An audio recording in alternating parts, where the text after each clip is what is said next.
Halimatus Sa'diyah. Halimatus Sa'diyah bukan waktunya untuk nyusui, ada susunya kering.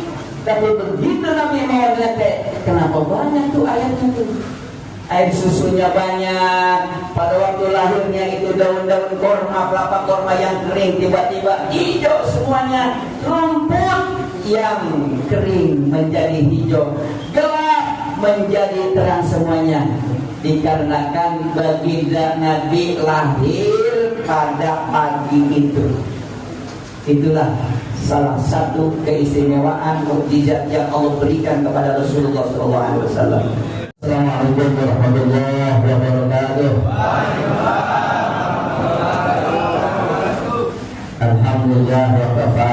Wassalatu wassalamu ala sayyidina Muhammadin al-Mustafa wa ala alihi wa ashabihi ahli sifatihi wal wafa amma ba'du. Qala Rabbi sallallahu wa yassirli amri wahlul 'uqdatam min lisani yafqahu qawli. Alhamdulillah, para asatidz, para guru, para kiai yang mohon maaf tidak saya sebutkan oleh satu persatu, tidak mengurangi rasa hormat dan budi saya. Yang berhormat merasa yang bersuci Ustaz Muhammad Abdul Salim, Bapak dari depan Dinas Pol dari saya pada belakang Bapak RW Rasulullah ya, seluruh Bapak RT-nya yang saya hormati, MC yang telah berikan waktu kepada saya, dan seluruh DKM Masjid dan Mushola yang tergabung dalam bersuci. Semoga Allah berikan kesehatan buat kita semua, panjang umur, sehat dan takwa, kuat turuna umrin bi husni amalin. Sehat dalam keadaan takwa, panjang umur, bagus amal, insyaallah, amin ya rabbal alamin. Jamaah sekalian yang memuliakan Allah Subhanahu wa taala, saya ngomong belum 5 menit tapi tembok orang udah kelihatan tuh. Ini syarat. Jamaah sekalian yang memuliakan Allah, di belakang saya nih atau depan jamaah sekalian ada banner kita sedang memperingati Maulid Nabi besar Muhammad sallallahu alaihi wasallam. Kalau kita berbicara peringatan Maulid Nabi, kira-kira apa yang terbayang dalam pikiran kita? Banyak yang terbayang. Ada pasukan gajah dan burung ababil. Ada lagi Nabi diutus untuk rahmatan lil alamin. Kita terbayang lagi bahwa Nabi diutus untuk menyempurnakan akhlak. Kita terbayang lagi di sana ada Musailamah al-Kadzdzab, ada tokoh munafik Abdullah bin Ubay bin Salul, ada yang menyusui Nabi, banyak ibu angkat Rasulullah Shallallahu Alaihi Wasallam. Termasuk kita akan terbayang orang-orang yang memusuhi Nabi. Tiap hari ketemu Nabi tapi tidak menjadi sahabat. Ada orang yang hidup di zaman Nabi, tidak ketemu Nabi, itu bukan karena tidak ingin ketemu Nabi, karena ada satu dan lain hal yang menyebabkan orang itu tidak bertemu dengan Nabi. Ada orang yang tiap hari ketemu Nabi tapi bukan sahabat. Siapa dia? Abu Jahal dan Abu Lahab yang menjadi paman Rasulullah SAW. Tapi yang menarik dalam cerita itu, Abu Lahab setiap hari Senin diringankan siksaannya oleh Allah Subhanahu wa taala. Kita tahu hari Senin tanggal 12 bulan Rabiul Awal dilahirkan baginda Nabi besar Muhammad SAW. Ketika lahir Nabi yang menjadi keponakan Abu Lahab, itu gembira Abu Lahab tuh atas lahir keponakannya. Saking gembiranya Abu Lahab, dia punya budak, dia merdekakan tuh budaknya yang nama Syuaibah Aslamiyah, yang kemudian menjadi tukang susu Rasulullah tuh, yang menyusui Rasulullah. Itu dulunya budak Abu Lahab. Dia merdekakan tuh bebas hidupnya, dia usaha untuk dia sendiri. Yang kalau kemarin dia usaha punya duit untuk Abu Lahab karena masih jadi budak. Begitulah Rasulullah Sallallahu Alaihi Wasallam. Gembira tuh Abu Lahab, dia punya budak dimerdekakan, bebas tuh. Gara-gara itu setiap hari Senin Abu Lahab diringankan siksaannya oleh Allah Subhanahu Wa Taala. Saya tanya, kita yakin nggak akan mendapatkan syafaat dari Rasulullah? Yakin? Yakin. Rasulullah punya syafaat utama, syafaat yang paling besar. Yang di akhirat nanti tidak ada urusan dia keluargaku, dia anakku, dia istriku. Yang ada hanyalah umatnya, ummati, ummati, ummati. La asimal yawma nafsi wala Fatimah binti walakin dal yawma ummati ummati ummati. Di alam mahsyar Nabi mengucapkan itu, hari ini di hari kiamat tidak ada pertolongan buat putriku, keluargaku, istriku, yang ada umatnya, umatnya. Itulah Rasulullah Sallallahu Alaihi Wasallam. Oleh karena itu kita merasa yakin bahwa kita kelak akan mendapatkan syafaat utma dari Rasulullah Sallallahu Alaihi Wasallam. Yakin? Kita lihat kembali ke Abu Lahab. Abu Lahab yang mengagungkan gembira atas kelahiran keponakannya, yaitu Nabi Muhammad, yang gembira sampai punya budak, dia dimerdekakan. Karena itu nabinya belum diangkat jadi nabi, apalagi diangkat jadi rasul, baru lahir.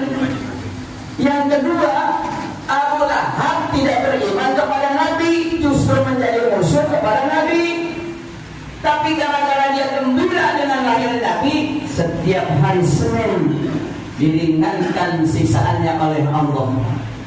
Apalagi kita mengagungkan kelahirannya, kita cinta kepada Nabi, dan Nabinya sudah menjadi Nabi, Nabinya juga sudah menjadi Rasul. Yang kedua, kita tidak memusuhi Nabi, melainkan beriman kepada Nabi.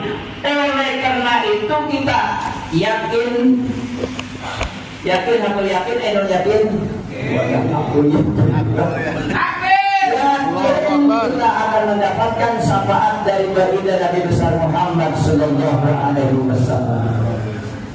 Yang memusuhi aja diringankan siksanya, apalagi kita.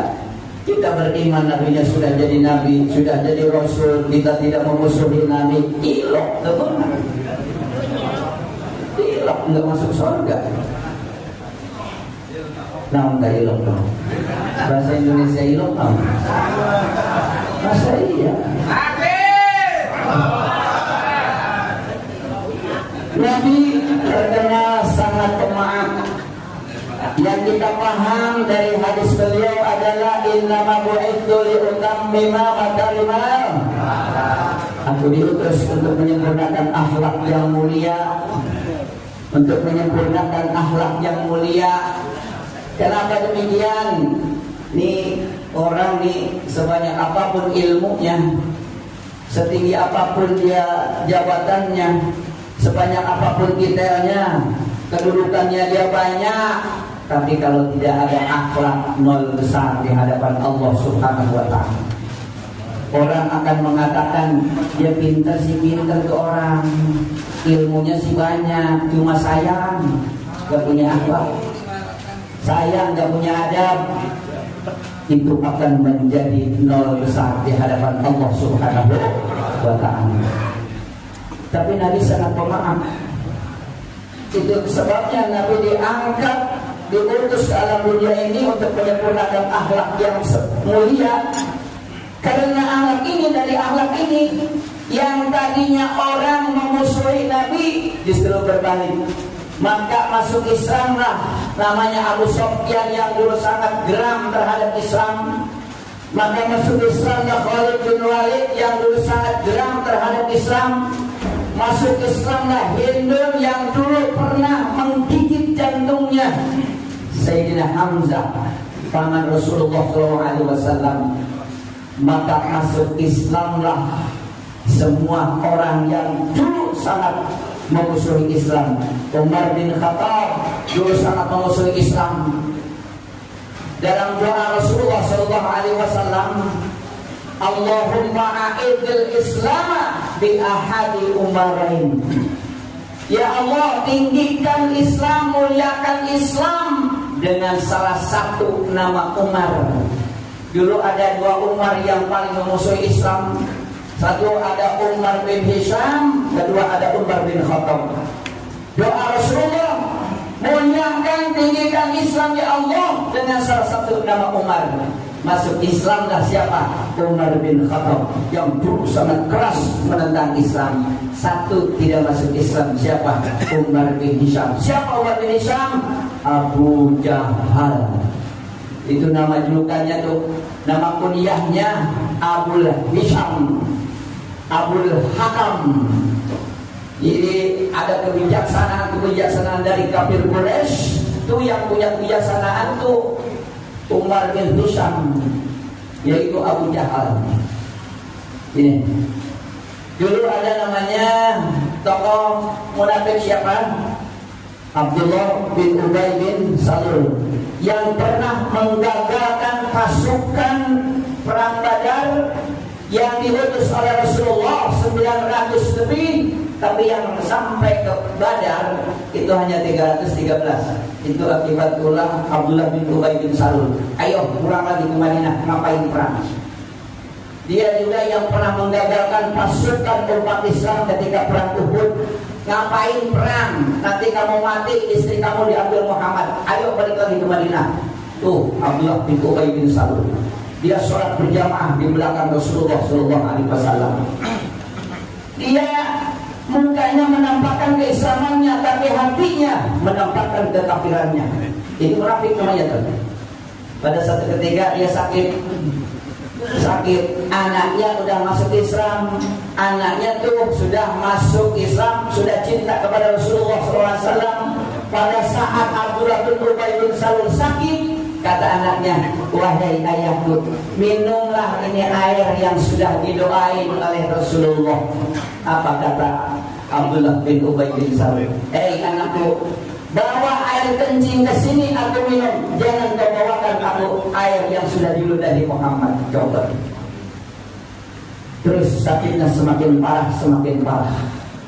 Akhirnya apa? Karena dia takut mati, takut dia berdosa, akhirnya pesan lagi kepada anaknya, wahai anakku, bilang kepada Rasulullah. Dulu hanya bilang Muhammad, tapi kemudian bilang, anakku bilang kepada Rasulullah, kalau aku mati tolong aku dikafani dengan jubah yang paling dalam dari Rasulullah.